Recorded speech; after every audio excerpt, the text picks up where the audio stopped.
Sans transition pour terminer, on termine donc avec eh bien Londres, la place de Londres, la place des startups aussi à Londres et les entrepreneurs français. C'est Jean-Viry Babel qui nous rejoint, fondateur de French Square.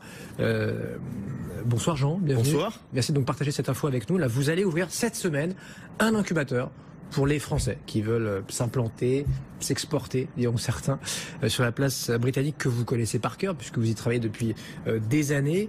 French Square, donc ça va être le premier incubateur pour les Français ou pour les francophones installés à Londres. Il n'y en avait pas jusque-là. Il y en a beaucoup aux États-Unis. On les accueille, on les a tous accueillis, puis ils continueront à bien nous voir dans les prochains mois. Mais à Londres, je croyais que c'était déjà fait. Non, visiblement non.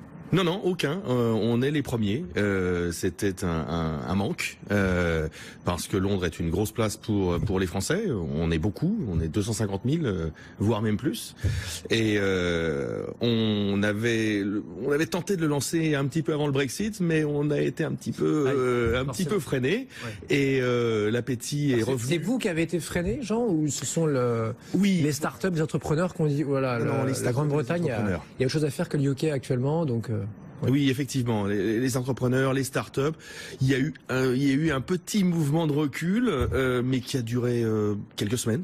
Comme sur les marchés, quoi. On s'est rendu compte que c'était ultra politique, que ça prendrait 2-3 ans, si ça avait lieu. Alors du coup, on fonce. Alors c'est le calcul qu'on entend en ce moment. Les start-upers qui viennent nous voir nous disent, nous on est là pour 1, 2, 3 ans. Brexit n'aura pas lieu. C'est la place européenne où il faut être pour créer ma société. Est-ce qu'on peut prendre 1 ou 2 sièges? Est-ce qu'on peut être mentoré? Est-ce qu'on peut intégrer l'incubateur French Tech? Vous leur offrez quoi? French Square. Vous leur offrez quoi après, par votre expérience? Des bureaux peut-être, j'imagine, au cœur de Londres? Oui. Alors, on leur offre des bureaux à des prix défiant toute concurrence à Londres, voire même à Paris. Moins de 200 livres, donc 220, 240 euros le mois. C'est rien, effectivement, c'est une participation aux frais. Une participation aux frais. Ouais. On cofinance en fait leur siège. On leur propose du financement jusqu'à 50 000 livres. Par projet, on prend une participation bien évidemment dans la société, du mentoring avec tous l'ensemble des gens qu'on a dans French Square, et des animations, des activités, en gros une communauté francophone autour de l'incubateur qui leur permet de développer leurs idées, de booster leurs idées. Vous ouvrez cette semaine. Vous démarrez déjà avec des startups? Alors on a ouvert la semaine dernière. Déjà ouvert, ok. On a commencé avec 3 startups. Notre but c'est d'en avoir 5 à 6 en permanence. Parce qu'on ne veut pas garder les gens plus de 3 à 6 mois. On n'a pas vocation à les héberger pendant 3 ans.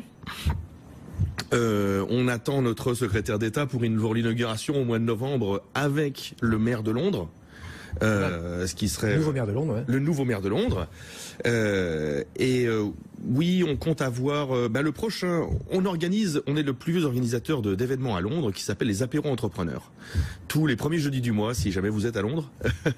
Et le prochain apéro entrepreneur, c'est des pitchs. C'est pour les Français ou non, peu importe? C'est pour les francophones. Il y a quand même 90% de francophones.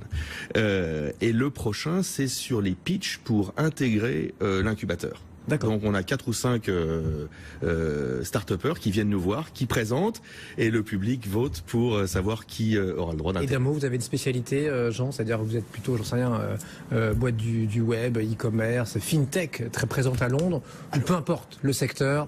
On y va. Si on y croit et qu'on comprend à peu près ce qu'ils font, on y va. 50% de fintech, parce qu'on est à Londres. Moi, ma spécialité, c'est les biotechnologies. Donc, j'espère qu'une ou 2 idées vont santé et finance, c'est quand même vos 2 dadas, là. Oui, la finance et le food tech. Beaucoup de food tech. Ça marche encore chez vous, ça? Il y a quand même de belles... Même à Paris, ça freine. Hein. Il y a de belles idées. Ouais. On voit de belles idées.